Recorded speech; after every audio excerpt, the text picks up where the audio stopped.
The scale of the macroeconomic disruption we face in 2026 is literally unprecedented. We are looking at a massive, systemic collision, and let me tell you, the old playbooks simply do not apply anymore. If you're still relying on those low-rate, hyper-globalized models from the past decade to navigate what's coming, you are flying completely blind. We're stepping right into an era of immense structural transformation. The core systemic risk right here is a massive collision. We're talking about nearly $3 trillion in global artificial intelligence infrastructure spending violently crashing into severe, prolonged global energy shocks. This isn't just some tech story, right? It's a fundamental restructuring of the entire global economy as our digital ambitions slam directly into physical constraints.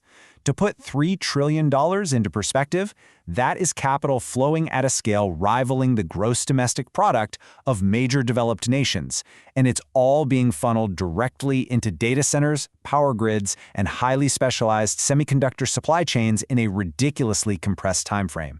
It's creating a massive macroeconomic vortex. Part 1. The new macro variable. When we actually break down that $2.9 trillion in global data center capital expenditure, a really fascinating picture emerges. Okay, so $1.4 trillion is covered by hyperscaler cash flows, basically the major tech giants building out the initial hardware footprint. But that leaves a massive funding gap.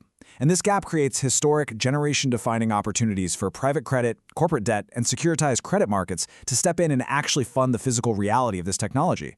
We are talking concrete, steel, hyper-advanced cooling systems, and massive land acquisitions. The absolute crucial takeaway here is that more than 80% of the staggering spending is still ahead of us through 2028. That means the real heavy lifting and the massive corresponding strain on global resources hasn't even fully hit us yet. This sustained demand for raw compute power is just vastly exceeding current global supply. This industrial build-out is so historically massive that it's expected to contribute a staggering 25% to US GDP growth this year alone. Think about that for a second.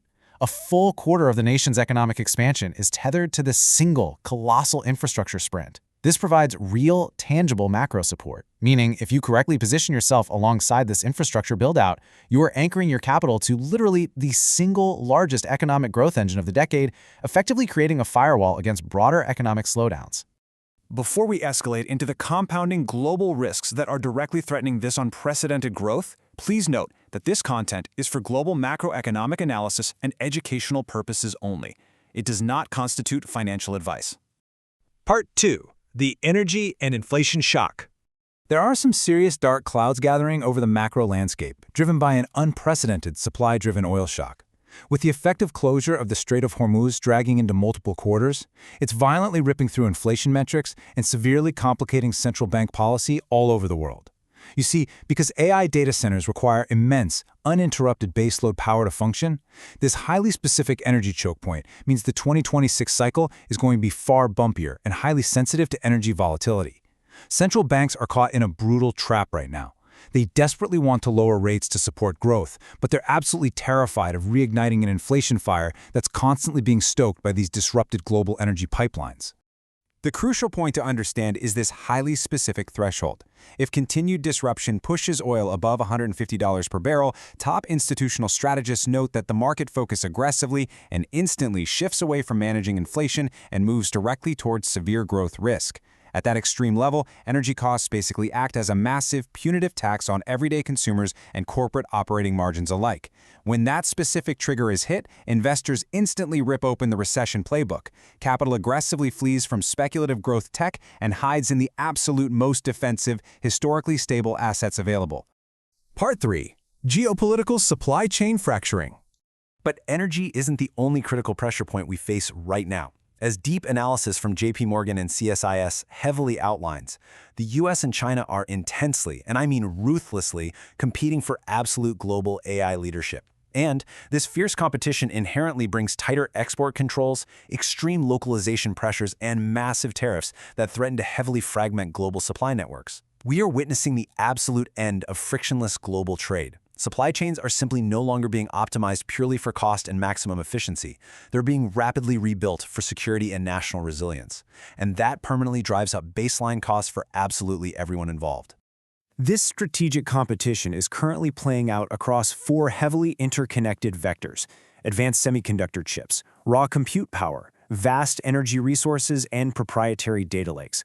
Because these four elements are now aggressively treated as critical matters of national defense rather than just standard commercial goods, this dynamic fundamentally elevates the strategic premium on localized, highly secure domestic infrastructure. Think about it. If a nation doesn't completely control the physical architecture that powers its artificial intelligence, it effectively surrenders its sovereignty in the 21st century digital economy. This is exactly why massive governments are now aggressively subsidizing domestic manufacturing. Part 4. The AI Monetization Divide. So all of this macroeconomic and geopolitical pressure leads us directly into the next critical phase. We are now seeing the escalating stages of this massive industrial build-out in active motion. True AI adopters aren't just passively buying off-the-shelf software to look innovative. Instead, they're accelerating aggressive mergers and acquisitions to gain an immediate proprietary expertise edge over their competitors. Furthermore, because building out these private, localized data fortresses is so prohibitively expensive, they're actively diversifying their capital sources across public, private, and securitized credit markets just to fund the required infrastructure. It is an all-out survival of the fittest arms race for physical capability. And here is the hard, undeniable data proving this immense divide. Companies that are true AI adopters, meaning the ones actively prioritizing the white space and delivering highly tangible, measurable productivity solutions, well, they're seeing their cash flow margin expansion outpace the global average by roughly 2 times. The operating leverage at play here is completely unprecedented. While legacy companies are drowning in rising energy costs and severely fractured supply chains, the true technological adopters are using massive, AI-driven efficiency gains to effectively shield their margins and ruthlessly capture lost market share.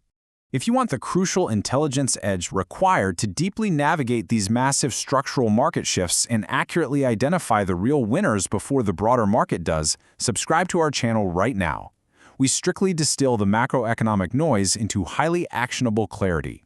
Currently, 21% of S&P 500 companies are heavily citing AI benefits in their forward-looking earnings reports. But listen closely to this dynamic. The broader market is no longer paying a premium for empty AI mentions or speculative press releases. The era of blind venture hype is completely over.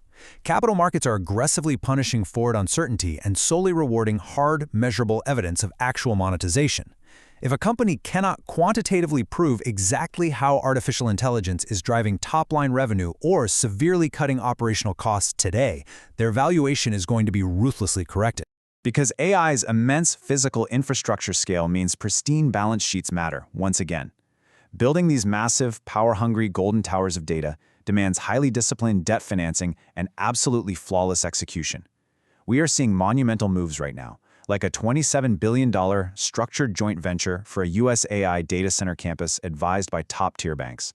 This absolutely underscores that infrastructure-heavy projects require a full spectrum of complex, ironclad credit agreements.